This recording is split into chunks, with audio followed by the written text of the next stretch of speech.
ಕಿರ್ಚಾಟ ನಿಜವಾಗ್ಲೂ ಮುಗಿಲ್ ಮುಟ್ಟಿತ್ತು. ಆ ಒಂದು ಸನ್ನಿವೇಶನ ನೋಡ್ತಕ್ಕಂತಹ ಪ್ರತಿಯೊಬ್ಬರ ಕಣ್ಣಲ್ಲೂ ಕೂಡ ಕಣ್ಣೀರು. ಯಾಕಂದ್ರೆ ನೋ ಒನ್ ಎಕ್ಸ್ಪೆಕ್ಟೆಡ್ ದಟ್. ಯಾರು ಕೂಡ ಈ ತರ ಮಾಡ್ತಾನೆ ಹುಡುಗ ಅಂತ ಅನ್ಕೊಂಡಿರ್ಲಿಲ್ಲ.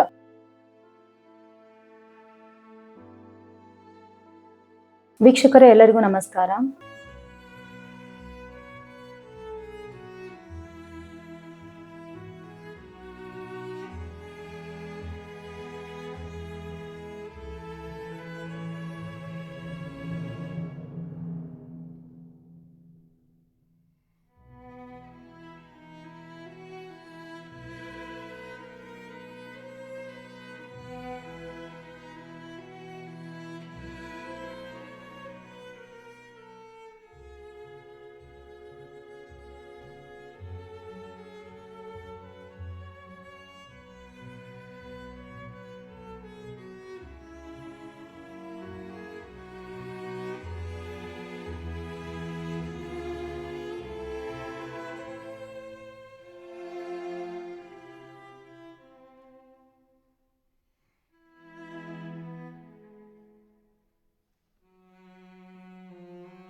ಬರುತ್ತೆ. ಫಲಿತಾಂಶವನ್ನ ವಿದ್ಯಾರ್ಥಿ ಮೊದಲು ನೋಡ್ತಾನೆ. ನೋಡಿದ ಮೇಲೆ ಇಮಿಡಿಯೇಟ್ ಆಗಿ ತನ್ನ ಒಂದು ಪ್ರಾಣವನ್ನ ಕಳ್ಕೊಳ್ಬೇಕು ಅಂತಕ್ಕಂಥ ಒಂದು ನಿರ್ಧಾರವನ್ನ ತಗೊಂಡಿದ್ದಾನೆ. ಮತ್ತೆ ಆ ಒಂದು ಹಳ್ಳಿ ಪಕ್ಕದಲ್ಲಿರ್ತಕ್ಕಂಥ ಒಂದು ಹೊಲದಲ್ಲಿ ಹೋಗಿ ಮರಕ್ಕೆ ನೇಣನ್ನ ಬಿಗಿದುಕೊಂಡು ತನ್ನ ಪ್ರಾಣವನ್ನ ಕಳ್ಕೊಂಡಿದ್ದಾನೆ. ಎಷ್ಟು ನೋವಾಗುತ್ತೆ ಅಂದ್ರೆ ನಿಜಕ್ಕೂ ಯಾವ ತಂದೆ ತಾಯಿಗೂ ಕೂಡ ಇಂಥ ನೋವು ಬರಬಾರ್ದು. ಆ ವಿದ್ಯಾರ್ಥಿ ಅಟ್ಲೀಸ್ಟ್ ಯಾರ ಹತ್ರಾದ್ರೂ ಹೇಳ್ಕೊಳ್ಬೇಕಾಗಿತ್ತು. ಅಥವಾ ಇನ್ನೊಂದೇನಂದ್ರೆ ಇಲ್ಲಿ ತಂದೆ ತಾಯಿ ಏನಾದ್ರೂ ಹೇಳಿ ಅಥವಾ ಬೈದು ಅಥವಾ ತಂದೆ ತಾಯಿ ಹೊಡೆದು ಹಿಂಗ್ ಮಾಡ್ಕೊಂಡಿದ್ದಾನೆ ಅಂದ್ರೆ ಅದೊಂಥರ. ಆದ್ರೆ ಇಲ್ಲಿ ತಂದೆ ತಾಯಿಗೆ ರಿಸಲ್ಟ್ ಬಂದಿರೋದು ಗೊತ್ತಿಲ್ಲ. ಈ ಒಂದು ರಿಸಲ್ಟ್ ಬಂದಿದ್ದಿನ ತಂದೆ ತಾಯಿ ಕೆಲಸ ಮಾಡ್ತಾ ಇದಾರೆ, ಕೂಲಿ ಕಾರ್ಮಿಕ, ಕಟ್ಟಡ ಕೂಲಿ ಕಾರ್ಮಿಕರಾಗಿ ಅವರು ಕೆಲಸ ಮಾಡ್ತಾ ಇರ್ತಕ್ಕಂಥದ್ದು ಹತ್ತಿರದಲ್ಲೇ ಇರ್ತಕ್ಕಂಥ ಒಂದು ಪಟ್ಟಣದಲ್ಲಿ. ಸೊ ಈ ರೀತಿ ಕೆಲಸ ಮಾಡಕ್ಕೆ ಅಂತ ಹೋಗಿರ್ಬೇಕಾದ್ರೆ ವಿದ್ಯಾರ್ಥಿ ರಿಸಲ್ಟ್ ಬಂದಿದೆ ಅಂತಲೂ ತಂದೆ ತಾಯಿಗಳು ಹಂಚ್ಕೊಂಡಿಲ್ಲ. ಅಥವಾ ತಂದೆ ತಾಯಿಗಳು ಈ ರೀತಿ ರಿಸಲ್ಟ್ ಬಂದಿದೆ ಅಂತ ಹೇಳ್ಬಿಟ್ಟು ತಿಳ್ಕೊಂಡು ಏನೋ ಮಗು ಮೇಲೆ ಒಂದು ಪ್ರೆಷರ್ ಆಗ್ಲಿ, ಒಂದು ಒತ್ತಡವನ್ನ ಕೂಡ ಹಾಕಿಲ್ಲ. ಆದ್ರೆ ವಿದ್ಯಾರ್ಥಿ ಆತನ ಮನಸ್ಥಿತಿ ಆ ಕ್ಷಣಕ್ಕೆ ಯಾವ ರೀತಿ ಇತ್ತು, ಇದೊಂದು ನಾವು ನೆನ್ಪಿಟ್ಕೊಳ್ಬೇಕಾಗಿರೋದು. ಯಾವುದೇ ರೀತಿಯಾದಂತಹ ನಕಾರಾತ್ಮಕ ಭಾವನೆಗಳು ನಮಗೆ ಬಂದಾಗ ಅದಕ್ಕೆ ನಾವು ಇಮಿಡಿಯೇಟ್ ಆಗಿ ನಾವು ರಿಯಾಕ್ಟ್ ಮಾಡಬಾರ್ದು. ಅಂತಹ ಒಂದು ನಕಾರಾತ್ಮಕ ಆಲೋಚನೆಗಳು ಇಮಿಡಿಯೇಟ್ ಆಗಿ ರಿಯಾಕ್ಟ್ ಮಾಡಕ್ಕೆ ಹೋದಾಗ ಇಂತಹ ದುರ್ಘಟನೆಗಳು ಖಂಡಿತ ನಡೆಯುತ್ತೆ. ಸೊ ಈ ಬಾಲಕನ ಹೆಸರು ಅರುಣ್ ಕುಮಾರ್ ಅಂತ. ಕೇವಲ 16 ವರ್ಷ. ಜಸ್ಟ್ ಇಮ್ಯಾಜಿನ್ ಮಾಡಿ, 16 ವರ್ಷದ ಒಬ್ಬ ಹುಡುಗನನ್ನ ಪಾಲಿಸ್ಬೇಕು ಅಂದ್ರೆ ಫ್ರಮ್ ದ ಬಿಗಿನಿಂಗ್ ಆ ತಂದೆ ತಾಯಿಗಳು ಒಂದು ಸಣ್ಣ ಪಾಪುವಿಂದ ಹಿಡಿದು ಒಂದು 16 ವರ್ಷದ ಹುಡುಗನವರೆಗೂ ಮಾಡ್ಬೇಕಂದ್ರೆ ಅದರ ಹಿಂದೆ ಎಷ್ಟು ಪರಿಶ್ರಮ ಇರುತ್ತೆ. ಆದ್ರೆ ಇಂತಹ ಒಂದು ಸಂದರ್ಭಗಳು ಎದುರಾದಾಗ ಇಮಿಡಿಯೇಟ್ ಆಗಿ ಮಕ್ಕಳು ತಮ್ಮ ಒಂದು ನಿಯಂತ್ರಣ ಕಳ್ಕೊಳ್ಬಾರ್ದು. ಅಟ್ಲೀಸ್ಟ್ ಯಾರ ಜೊತೆ ಅವರು ಶೇರ್ ಮಾಡ್ಕೊಂಡಿದ್ರೆ, ಈಗ ಆಗಿದೆ ಅಂತ 1-2 ಸಬ್ಜೆಕ್ಟ್ ಹೋಗಿರ್ಬೋದು. ಬಟ್ ಇಲ್ಲಿ ನಾವು ಗಮನಿಸ್ಬೇಕಾಗಿರ್ತಕ್ಕಂಥದ್ದು, ಮಕ್ಕಳು ವಿದ್ಯೆ ಅಂತಕ್ಕಂಥದ್ದು ನಮ್ಮ ಜೀವನಕ್ಕೆ ಅಫ್ಕೋರ್ಸ್ ತುಂಬಾ ಇಂಪಾರ್ಟೆಂಟ್ ಆಗಿರ್ತಕ್ಕಂಥದ್ದು. ನಮ್ಮ ಜೀವನದ ಒಂದು ಪ್ರಮುಖ ಅಂಗ ಹೌದು. ಆದ್ರೆ ಜೀವನಾನೇ ವಿದ್ಯೆ ಅಲ್ಲ. ವಿದ್ಯೆ ನಮ್ಮ ಜೀವನಕ್ಕೆ ಬೇಕಾಗಿರ್ತಕ್ಕಂಥದ್ದೇ. ಆದ್ರೆ ವಿದ್ಯೆ ಇಲ್ದೇ ಇದ್ರು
ಮಾರ್ಗವಿದ್ಯೆ, ಆ ವಿದ್ಯೆಯಲ್ಲಿ ಬರ್ತಕ್ಕಂತಹ ಜ್ಞಾನದಿಂದ ಆ ಒಂದು ಜ್ಞಾನವನ್ನ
ಸಬ್ಜೆಕ್ಟ್ಸ್ ಹೋದಾಗ ಅವರು ಏನು ಅಂದಿಲ್ಲ. ಸೊ ನಮ್ಮ ಪೋಷಕರು ಕೂಡ, ನಾನು ಅವತ್ತು ಫೇಲ್ ಆದಾಗ ಅವ್ರು ನನಗೆ ಧೈರ್ಯ ಕೊಟ್ಟಿದ್ದಿಷ್ಟೇ, ಪರವಾಗಿಲ್ಲ ಇನ್ನೊಂದು ತಿಂಗಳಲ್ಲಿ ಮತ್ತೆ ಬರುತ್ತಲ್ಲಮ್ಮ, ಬರೆದು ಅಪ್ಲೈ ಮಾಡು ಎಕ್ಸಾಮ್, ಮತ್ತೆ ಎಕ್ಸಾಮ್ ತಗೋ ಅಂತ ಹೇಳಿದಾಗ ಆ ಕ್ಷಣಕ್ಕೆ ಅವ್ರು ಏನು ಬೈದಿಲ್ಲ, ಆದ್ರೂ ಕೂಡ ನನ್ನ ಕಣ್ಣಲ್ಲಿ ನೀರು ಬಂತು. ಅಂದ್ರೆ ನಮ್ಮ ತಂದೆ ತಾಯಿ ಅವ್ರು ಹೇಳ್ತಾರೆ, yes you can do it, ಇನ್ನೂ ಒಂದು ಟ್ರಯಲ್ ಇದೆ ಮಾಡು ಅಂದಾಗ ಅವತ್ತು ನಾನು ಅದನ್ನು ಛಲವಾಗಿ ತಗೊಂಡೆ.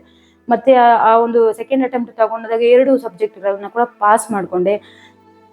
ನೆಕ್ಸ್ಟ್ ಈಗ ನಾನು ಎಜುಕೇಶನ್ ಎಲ್ಲ ಮುಗಿಸ್ಕೊಂಡು ಇವತ್ತು ಒಂದು ಹಂತದಲ್ಲಿ ಇದ್ದೀನಿ. ಸೊ ಪ್ರೆಸೆಂಟ್ ಮಕ್ಕಳು ಏನಿದ್ದೀರ, ವಿದ್ಯಾರ್ಥಿಗಳೇ, ಯೋಚನೆ ಮಾಡಿ, ನೀವು ತಗೊಳ್ತಕ್ಕಂಥ ಒಂದು ತಪ್ಪು ನಿರ್ಧಾರ ತಂದೆ ತಾಯಿಗಳಿಗೆ ಎಷ್ಟು ನೋವು ಕೊಡುತ್ತೆ ಅಂದ್ರೆ ಅವ್ರ ಲೈಫ್ ಲಾಂಗ್, ಅವ್ರು ಸಾಯೋವರೆಗೂ ಕೂಡ ಆ ನೋವನ್ನ ಯಾರು ಕೂಡ ಕಡಿಮೆ ಮಾಡೋಕ್ಕಾಗೋದಿಲ್ಲ. ನಿಮ್ಮ ಸ್ಥಾನವನ್ನ ಯಾರು ಕೂಡ ತುಂಬೋದಕ್ಕಾಗೋದೇ ಇಲ್ಲ. ತುಂಬಾ ಮೆಚೂರ್ಡ್ ಆಗಿ ಬಿಹೇವ್ ಮಾಡ್ತಾ ಇದ್ದಂತಹ ಮಗು ಎಜುಕೇಶನ್ ವೈಸ್ ಫೇಲ್ ಆಗಿದ್ದಾನೆ. ಮೇ ಬಿ ಅದಕ್ಕೆ ನಾನಾ ಕಾರಣಗಳಿರ್ಬೋದು. ಕೆಲವ್ರಿಗೆ ಏನು IQ ಲೆವೆಲ್, ಓದಿದ್ರು ನೆನಪಿರೋದಿಲ್ಲ, ಕೆಲವ್ರಿಗೆ ಓದ್ಮೇಲೆ ಆಸಕ್ತಿ ಇಲ್ಲದೆ ಇರ್ಬೋದು. ಆದ್ರೆ ವಿದ್ಯಾರ್ಥಿ ಸ್ಕೂಲಲ್ಲಿ ಕೂಡ ಒಳ್ಳೆ ಹೆಸರನ್ನು ತಗೊಂಡಿದ್ದಾನೆ. ಅಂದ್ರೆ ತುಂಬಾ ಸೈಲೆಂಟ್ ಹುಡುಗ, ಮತ್ತೆ ಸ್ಪೋರ್ಟ್ಸ್ ಅಲ್ಲಿ ಕೂಡ ಒಳ್ಳೆ ಹೆಸರು ತಗೊಂಡಿದ್ದಾನೆ. ಈ ತರ ಒಂದು ನಿರ್ಧಾರವನ್ನ ಅರುಣ್ ಮಾಡಬಾರ್ದಾಗಿತ್ತು, ಮಾಡಿದ್ದಾನೆ. ಆದ್ರೆ ಅದು ಹೇಳ್ತಾ ಇದ್ದೀನಲ್ಲ, ತುಂಬಾ ತುಂಬಾ ತುಂಬಾ ದೊಡ್ಡ ತಪ್ಪು ಮಾಡ್ಬಿಟ್ಟ. ಅವನು ದುಡುಕಬಾರ್ದಾಗಿತ್ತು, ಈ ರೀತಿಯಾದಂತಹ ಒಂದು ನಿರ್ಧಾರವನ್ನ ತಗೊಳ್ಬಾರ್ದಾಗಿತ್ತು. ಮೋಸ್ಟ್ಲಿ ಅವನ್ಗೆ ಅನ್ಸಿರ್ಬೇಕು, ನನ್ನ ತಂದೆ ತಾಯಿ ಇಷ್ಟೆಲ್ಲ ಕಷ್ಟಪಡ್ತಾರಲ್ಲ, ನಾನು ಅವ್ರಿಗೆ ಈ ರೀತಿಯಾದಂತಹ ಒಂದು ಫಲಿತಾಂಶವನ್ನ ತಂದ್ಕೊಟ್ಬಿಟ್ಟು ನಾನು ಅವ್ರಿಗೆ ಕೆಟ್ಟ ಹೆಸರು ತಂದ್ಕೊಟ್ಬಿಟ್ಟೆ ಅನ್ನೋ ಒಂದು ಆಂಗಲ್ ಅಲ್ಲಿ ಯೋಚನೆ ಮಾಡಿದ್ನೋ, ಅಥವಾ ಯಾವ ರೀತಿಯಾದಂತಹ ಒತ್ತಡ ಅವನಿಗೆ ಇತ್ತು ಗೊತ್ತಿಲ್ಲ. ಆದ್ರೆ ಇವತ್ತು ಅರುಣ್ ನಮ್ ಜೊತೆ ಇಲ್ಲ. ವಿದ್ಯಾರ್ಥಿಗಳೇ ಮತ್ತೆ ಪೋಷಕರು ಎಲ್ರಿಗೂ ಕೂಡ ನಾನು ಸಾರಿ ಸಾರಿ ಹೇಳ್ತಕ್ಕಂಥದ್ದು ಇಷ್ಟೇ. ಇವಾಗಿನ ಜನರೇಷನ್ ಮಕ್ಕಳು ಏನ್ ನಾವು ಅವ್ರನ್ನ ಗಮನಿಸ್ಬೇಕಾಗುತ್ತೆ. ಪ್ರತಿಯೊಂದು ವಿಚಾರದಲ್ಲೂ ಕೂಡ ನಾವು ಅವರ ಮೇಲೆ ಒಂದು ಏನು ಗಮನ ಅಂತಕ್ಕಂಥದ್ದು ಇರಿಸ್ಬೇಕಾಗುತ್ತೆ. ಮತ್ತೆ ಪೋಷಕರು ಕೂಡ ದಯವಿಟ್ಟು ಯಾರು ರಾಂಗ್ ಆಗಿ ಅಥವಾ ರೂಡ್ ಆಗಿ ಮಕ್ಕಳ ಮೇಲೆ ರಿಯಾಕ್ಟ್ ಮಾಡಕ್ ಹೋಗ್ಬಿಡಿ. ತಿಳ್ಕೊಳ್ಳಿ, ಯಾವ ಕಾರಣಗಳಿಗಾಗಿ ಆ ವಿದ್ಯಾರ್ಥಿಗೆ ಎಜುಕೇಶನ್ ಮೇಲೆ ಆಸಕ್ತಿ ಬರ್ತಾ ಇಲ್ಲ, ಅಥವಾ ಯಾವ ಒಂದು ನಾವು ಧೈರ್ಯ ಕೊಡ್ಬೇಕಾಗುತ್ತೆ. ಅದಿಲ್ಲ ಅಂದ್ರೆ ಜೀವನದಲ್ಲಿ ಇನ್ನೊಂದಿದೆ, ಅದೊಂದೇ ಜೀವನ ಅಲ್ಲ ಅಂತಕ್ಕಂಥ ಒಂದು ಇದನ್ನ, ಮತ್ತೆ ಇನ್ನೇನು ಪರೀಕ್ಷೆ ಫಲಿತಾಂಶಗಳು ಬರುತ್ತೆ ಅನ್ನೋದ್ರ, ಫಾರ್ ಎಕ್ಸಾಂಪಲ್ ಒಂದು ವಾರ ಇದೆ ಅಥವಾ ಒಂದು ತಿಂಗಳಿದೆ ಅಂತಕ್ಕಂತಹ ದಿನಗಳಲ್ಲಿ ನಾವು ಶುರು ಮಾಡ್ಬೇಕಾಗುತ್ತೆ ಅವರಿಗೆ ಒಂದು ಪಾಸಿಟಿವ್ ಬೂಸ್ಟ್ ಅನ್ನ. ಏನಾಗ್ಲಿ ರಿಸಲ್ಟು ಪರವಾಗಿಲ್ಲ, ಹಂಗಾಗುತ್ತೋ ಹಿಂಗಾಗುತ್ತೋ ಹೆಂಗಾಗುತ್ತೋ ಪರವಾಗಿಲ್ಲ, ಹೇಗೋ ನಡೆಯುತ್ತೆ, ಒಂದು ವೇಳೆ ಹೋದ್ರೆ ಮತ್ತೆ ನಾವು ಬರ್ಕೊಳ್ಳೋದಾಯ್ತು, ಆ ರೀತಿಯಾದಂತಹ ಒಂದು ಬೂಸ್ಟ್ ಮಕ್ಕಳಿಗೆ ಕೊಟ್ಕೊಂಡು ಹೋದಾಗ ಅವ್ರ ರಿಸಲ್ಟ್ ಬರೋ ದಿನಕ್ಕೆ ಸ್ವಲ್ಪ ಮಾನಸಿಕವಾಗಿ ಸ್ವಲ್ಪ ಸ್ಥೈರ್ಯವನ್ನು ತಗೊಂಡಿರ್ತಾರೆ, ಸ್ವಲ್ಪ ಮೆಂಟಲಿ ಸ್ಟೇಬಲ್ ಆಗಿರ್ತಾರೆ. ಎಸ್, ಹೋದ್ರೆ ಹೋಯ್ತು, ಏನ್ ಮಾಡೋಣ ಬಿಡು, ಮತ್ತೆ ಕಟ್ಟಿ ನಾನು ಮತ್ತೆ ಬರಿತೀನಿ ಅಂತಕ್ಕಂಥ ಒಂದು ಧೈರ್ಯ ಬರುತ್ತೆ ಮಕ್ಕಳಿಗೆ. ಆ ಒಂದು ಸಣ್ಣ ಕಿಡಿಯನ್ನ ನಾವು ಪೋಷಕರಾಗಿ ಮತ್ತೆ ಸಮಾಜದಲ್ಲಿ ಕೂಡ ಫ್ರೆಂಡ್ಸ್ ಅಂಡ್ ಯಾರ ಜೊತೆ ಅವ್ರು ಮಿಂಗಲ್ ಆಗ್ತಾರೆ, ಅವರು ಈ ತರ ಆದಂತಹ ಒಂದು ಪಾಸಿಟಿವ್ ಧೈರ್ಯವನ್ನ ನಾವು ಮಕ್ಕಳಿಗೆ ಕೊಡ್ತಾ ಹೋದ್ರೆ ಖಂಡಿತ ಮಕ್ಕಳು ಇಂತಹ ಒಂದು ನಿರ್ಧಾರ ತಗೊಳ್ಳೋದಿಲ್ಲ. ಆದ್ರೆ ನಮ್ಮ ಒಂದು ಹಳ್ಳಿಯಲ್ಲಿ ಆದಂತಹ ಇಂಥ ದುರ್ಘಟನೆ ಬೇರೆ ಎಲ್ಲೂ ನಡಿಬಾರ್ದು ಅನ್ನೋ ಉದ್ದೇಶಕ್ಕಾಗಿ ನಾನು ಈ ವಿಚಾರವನ್ನ ನಿಮ್ ಜೊತೆ ಹಂಚ್ಕೊಳ್ತಾ ಇದ್ದೇನೆ. ಅವತ್ತು ಈ ಘಟನೆ ಆದ್ಮೇಲೆ ತಂದೆ ತಾಯಿಗಳು ಗಾಡಿಯಲ್ಲಿ ಬಂದ್ರು, ಎದ್ನೋ ಬಿದ್ನೋ ಅಂತ ಬಂದು ಅವ್ರು ಹೋಗಿ ಆ ಮಗುವನ್ನ ನೋಡ್ಬೇಕಾದ್ರೆ ಆ ಒಂದು ಕ್ಷಣ ಕರುಳು ಕಿತ್ತು ಬರ್ತಾ ಇತ್ತು ಪ್ರತಿಯೊಬ್ಬರಿಗೂ ಕೂಡ. ಅಷ್ಟರ ಮಟ್ಟಿಗೆ ಒಂದು ಹೇಗೆ ಹೇಳೋದು, ಮಕ್ಕಳನ್ನ ಕಳ್ಕೊಂಡವ್ರಿಗೆ ಗೊತ್ತಾಗುತ್ತಲ್ವಾ ಆ ಒಂದು ನೋವು. ಹಾಗಾಗಿ ಕಳ್ಕೊಂಡ್ಮೇಲೆ ಏನು ಮಾಡೋಕ್ಕಾಗಲ್ಲ, ಖಂಡಿತ ನಾವು ಆ ಒಂದು ನೋವಲ್ಲೇ ಇದ್ದು ಕೂಡ ಏನು ಸಾಧಿಸೋಕ್ಕಾಗೋದಿಲ್ಲ. We have to come out of it. ಆದರೆ ಅಂತಹ ಒಂದು ಘಟನೆ ಮರುಕಳಿಸಬಾರ್ದು ಅಂದರೆ ಪ್ರತಿಯೊಬ್ಬರು ಕೂಡ ಎಚ್ಚರಗೊಳ್ಳಿ. ನಿಮ್ಮ ಒಂದು ಫ್ಯಾಮಿಲಿ ಮೆಂಬರ್ಸ್ ಅಥವಾ ನಿಮ್ಮ ಒಂದು ಸರೌಂಡಿಂಗ್ ಅಲ್ಲಿ ಕೂಡ ಇಂತಹ ಒಂದು ಸನ್ನಿವೇಶಗಳನ್ನ ನೋಡ್ತಾ ಇರ್ಬೋದು.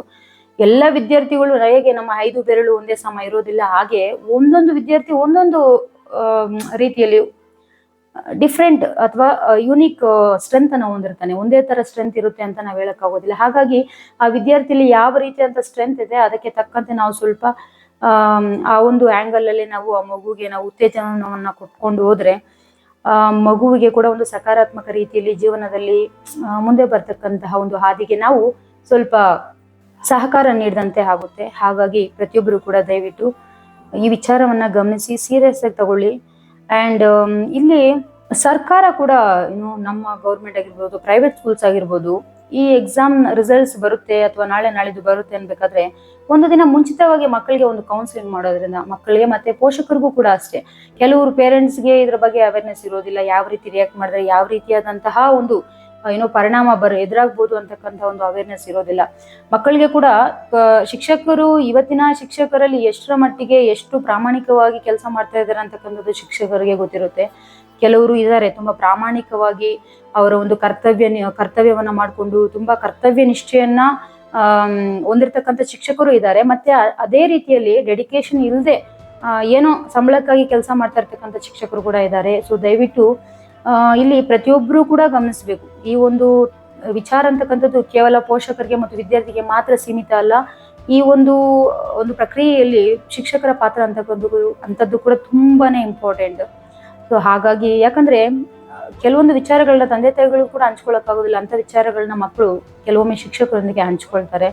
ಮತ್ತೆ ಶಿಕ್ಷಕರು ಹೇಳ್ತಕ್ಕಂಥ ವಿಚಾರಗಳು ಅವರ ಮನ ಮುಟ್ಟುತ್ತೆ. ಹಾಗಾಗಿ ಶಿಕ್ಷಕರು ತುಂಬಾ ಪ್ರಾಮಾಣಿಕವಾಗಿ ಅವರ ಒಂದು ಕಾರ್ಯದಕ್ಷತೆಯನ್ನ ತೋರಿದಾಗ ಮಕ್ಕಳಲ್ಲಿ ಕೂಡ ಒಂದು ಉತ್ತಮ ಮೌಲ್ಯಗಳನ್ನ ನಾವು ತರಬಹುದು. ಮತ್ತೆ ಈ ತರ ಒಂದು ನಕಾರಾತ್ಮಕ ಭಾವನೆಗಳನ್ನ ನಾವು ಮಕ್ಕಳಿಂದ ದೂರ ಮಾಡ್ಬೋದು. ಹಾಗಾಗಿ ಶಿಕ್ಷಕರ ಪಾತ್ರ ಅಂತಕ್ಕಂಥದ್ದು ತುಂಬಾನೇ ಇಂಪಾರ್ಟೆಂಟ್. ಸೊ ನಾನು ಏನ್ ಹೇಳಿ ಕೇಳ್ತೀನಿ ಅಂದ್ರೆ ನಾಳೆ ನಾಳಿದ್ದು ಅಥವಾ ಇನ್ನೇನು ರಿಸಲ್ಟ್ಸ್ ಬರುತ್ತೆ ಅನ್ನೋವಾಗ ಈ ರೀತಿ ಅಂತ ಕೌನ್ಸಿಲಿಂಗ್ ಏನಾದ್ರು ಮಾಡಿ ಮಕ್ಕಳಿಗೆ ನಾವು ಸ್ವಲ್ಪ ಧೈರ್ಯ ಕೊಡ್ಬೇಕು.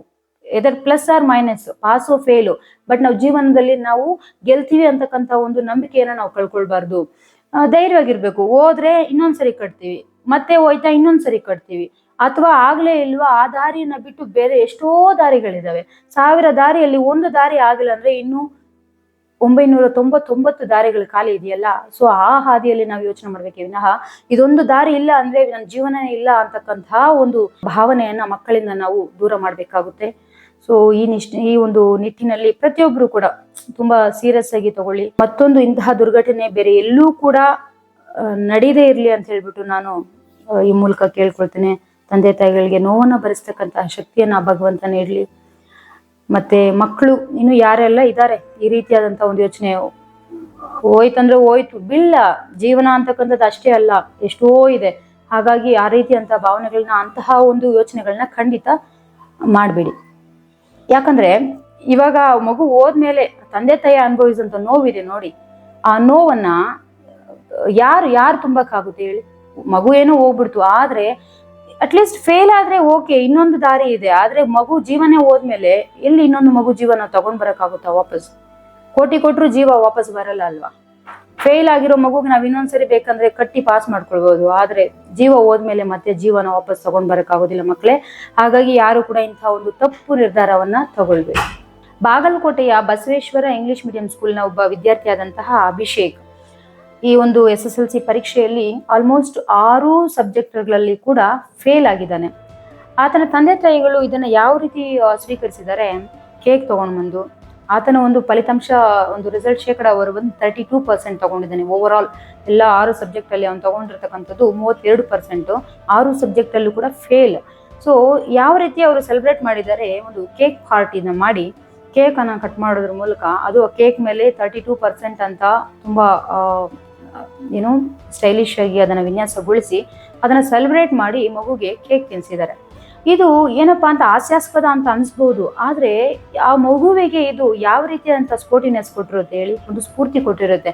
ನಾನು 6 ಸಬ್ಜೆಕ್ಟ್ ಅಲ್ಲಿ ಫೇಲ್ ಆದ್ರೂ ಕೂಡ ನನ್ನ ತಂದೆ ತಾಯಿಗಳು ಅದನ್ನ ಸಂಭ್ರಮಿಸ್ತಾ ಇದ್ದಾರೆ ಅಂದ್ರೆ, ನೀನ್ ಇಷ್ಟು ತಗೊಂಡಿದ್ಯಾ, ಇನ್ನೂ ಹೆಚ್ಚಿಗೆ ನೀನು ತಗೊಳ್ತಕ್ಕಂಥ ಒಂದು ಸಾಮರ್ಥ್ಯ ನಿನಗಿದೆ ಅಂತ ಹೇಳ್ಬಿಟ್ಟು ಅವನಿಗೆ ಈ ರೀತಿಯಾಗಿ ಒಂಥರ ವಿನೂತನವಾಗಿ ಸೆಲೆಬ್ರೇಟ್ ಮಾಡಿದ್ದಾರೆ.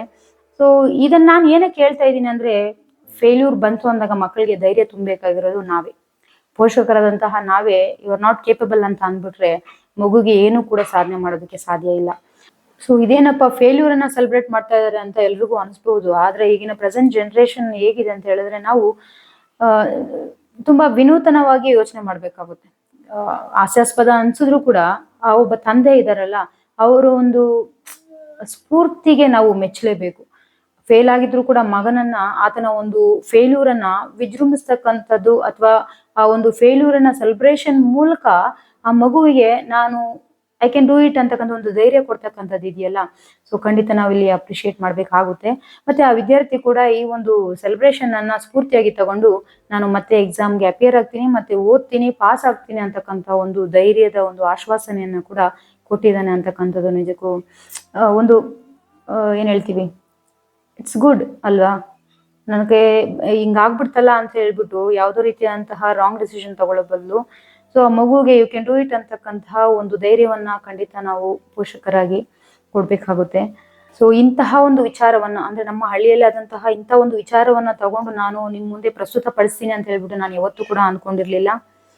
ಸೊ ಅರುಣ್, ನೀನು ತಗೊಳ್ಳೇಬಾರ್ದಂತಹ ಒಂದು ಕೆಟ್ಟ ಒಂದು ಏನು ನಿರ್ಧಾರವನ್ನ ತಗೊಂಡ್ಬಿಟ್ಟಿದ್ಯಾ, ಅಂತಹ ಒಂದು ಡಿಸಿಷನ್ ಅನ್ನ ನೀನು ತಗೊಳ್ಳೇಬಾರ್ದಾಗಿತ್ತು. ಅಷ್ಟು ದೂರ ಇವಾಗ ಹೋಗ್ಬಿಟ್ಟಿದ್ಯಾ.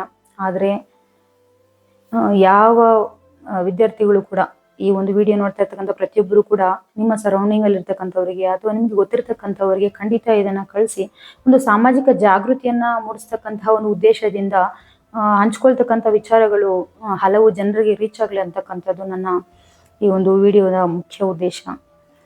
ಸೊ ಪೋಷಕರು ಕೂಡ ಅಷ್ಟೇ, ಬಿ ಪಾಸಿಟಿವ್, ಆ ಒಂದು ಧೈರ್ಯವನ್ನ ಕೊಡಿ, ಸ್ಫೂರ್ತಿಯನ್ನ ತುಂಬಿ, ಒತ್ತಡ ಹಾಕಕ್ಕೆ ಹೋಗ್ಬೇಡಿ. ನೋಡಿ ಮಕ್ಕಳನ್ನ ಒಳ್ಳೆಯ ರೀತಿಯಲ್ಲೇ ನಾವು ಒಳ್ಳೆಯ ರೀತಿಯಲ್ಲಿ ಯಾವ ರೀತಿ ನಾವು ಮಕ್ಕಳನ್ನ ಅವರ ಒಂದು ಅಭಿವೃದ್ಧಿಗೆ ಶ್ರಮಿಸ್ಬೋದು ಅಂತಕ್ಕಂತಹ ಒಂದು ಹ್ಯಾಂಗಲ್ ಅಲ್ಲಿ ಯೋಚನೆ ಮಾಡಿ. ಮತ್ತೆ ವಿದ್ಯಾರ್ಥಿಗಳು ಕೂಡ ತಂದೆ ತಾಯಿಗಳು ಏನಾದ್ರು ಒಂದು ಹೇಳ್ತಾರೆ ಅಂತ ಹೇಳಿದ್ರೆ ಅದು ನಮ್ಮ ಒಳ್ಳೇದಕ್ಕೆ ಅಲ್ವಾ? ಇಲ್ಲ ನೀನ್ ಯಾವಾಗ ಕೆಟ್ಟ ದಾರಿಯಲ್ಲಿ ಹೋಗ್ತಾ ಇದ್ರು ನೀನು ಹೋಗು ಅಂತ ನಿನ್ನ ಕೆಟ್ಟ ದಾರಿಯಲ್ಲಿ ಬಿಟ್ರೆ ನಿಮ್ಮ ತಂದೆ ತಾಯಿಗಳಿಗೂ ಮತ್ತೆ ಬೇರೆಯವ್ರಿಗೂ ಏನ್ ಡಿಫ್ರೆನ್ಸ್ ಇರುತ್ತೆ ಹೇಳಿ? ನೀನ್ ಕೆಟ್ಟ ದಾರಿಯಲ್ಲಿ ಹೋಗ್ಬೇಕಾದ್ರೆ ನೋಡಪ್ಪ ನೀನ್ ಹೋಗ್ತಾ ಇರ್ತಕ್ಕಂಥ ದಾರಿ ಕೆಟ್ಟ ದಾರಿ ಅಂತ ಪೋಷಕರು ಹೇಳ್ಬೇಕಾದ್ರೆ ನಿಮ್ಗೆ ಪೋಷಕರ ಮೇಲೆ ಅನ್ಸ್ಬೋದು, ಏನು ಈ ತರ ಎಲ್ಲ ನನ್ನ ಕಂಟ್ರೋಲ್ ಮಾಡ್ತಾರೆ, ಹೀಗ್ ಮಾಡ್ತಾರೆ, ಹಾಗ್ ಮಾಡ್ತಾರೆ, ಬೈತಾರೆ, ಒಯ್ತಾರೆ ಅಂತಕ್ಕಂಥ ಭಾವನೆ ನಿಮ್ಗೆ ಬರ್ಬೋದು. ಇವತ್ತು ನೀವು ಹೋಗ್ತಾ ಇರ್ತಕ್ಕಂಥ ದಾರಿಯಲ್ಲಿ ಇದು ಕೆಟ್ಟ ದಾರಿ, ಇದು ಒಳ್ಳೆ ದಾರಿ ಅಂತ ತಿದ್ದಿ ತೀಡಿ ನಿಮ್ಮನ್ನ ಒಂದು ಉತ್ತಮ ದಾರಿಯನ್ನ ತೋರಿಸ್ತಕ್ಕಂತಹ ಜವಾಬ್ದಾರಿ ಹೊಂದಿರತಕ್ಕಂಥದ್ದು ತಂದೆ ತಾಯಿಗಳು. ಸೊ ಆ ರೀತಿ ತಂದೆ ತಾಯಿಗಳು ನಿಮ್ಮನ್ನ ಒಳ್ಳೆ ದಾರಿಗೆ ಹೋಗೋದಕ್ಕೆ ಅನುವು ಮಾಡ್ಕೊಡೋ ಸಂದರ್ಭಗಳಲ್ಲಿ ನೀವು ಅವರ ವಿರುದ್ಧ ಹರಿಹಾಯ್ಬೇಡಿ. ಇನ್ಸ್ಟೆಡ್ ಆಫ್ ದಟ್ ನೀವು ಯೋಚನೆ ಮಾಡಿ, ಹೌದಲ್ವಾ ನಮ್ಮ ತಂದೆ ತಾಯಿಗಳು ನಮಗೋಸ್ಕರ ಎಷ್ಟೆಲ್ಲ ಪರಿಶ್ರಮ ಪಡ್ತಾ ಇದ್ದಾರೆ, ಅವರ ಜೀವನವನ್ನೇ ನಮಗಾಗಿ ಅವರು ಮುಡಿಪಾಗಿಟ್ಟಿದ್ದಾರೆ. ಆ ಆಂಗಲ್ ಅಲ್ಲಿ ಯೋಚನೆ ಮಾಡಿ. ಸೊ ಅವರ ಒಂದು ಕನಸುಗಳನ್ನ ನನಸಾಗೋದಕ್ಕೆ ನಿಮ್ ಕಡೆಯಿಂದ ಯಾವ ರೀತಿಯಾಗಿ ವಿದ್ಯಾರ್ಥಿಯಾಗಿ ಓದ್ತಕ್ಕಂಥ ಒಬ್ಬ ವಿದ್ಯಾರ್ಥಿಗೆ ನಾನು ಯಾವ ರೀತಿ ನಮ್ಮ ಅಪ್ಪ ಅಮ್ಮನಿಗೆ ನಾನು ಒಂದು ಒಳ್ಳೆ ಹೆಸರು ತಂದ್ಕೊಡ್ಬೋದು ಅನ್ನೋ ರೀತಿಯಲ್ಲಿ ಯೋಚನೆ ಮಾಡಿ. ಸಾಧ್ಯ ಆಗುತ್ತೆ. ಸೊ ಇಲ್ಲಿ ಅಸಾಧ್ಯ ಅಂತಕ್ಕಂಥದ್ದು ಯಾವುದು ಇಲ್ಲ. ನನ್ನ ಕೈಯಲ್ಲಿ ಆಗುತ್ತೆ ಅಂತ ಹೇಳ್ಬಿಟ್ಟು ನೀನು ದೃಢವಾಗಿ ನಿರ್ಧಾರ ಮಾಡಿದ್ರೆ ನೀನು ಖಂಡಿತ ಸಾಧಿಸಿ ತೋರಿಸಬಹುದು.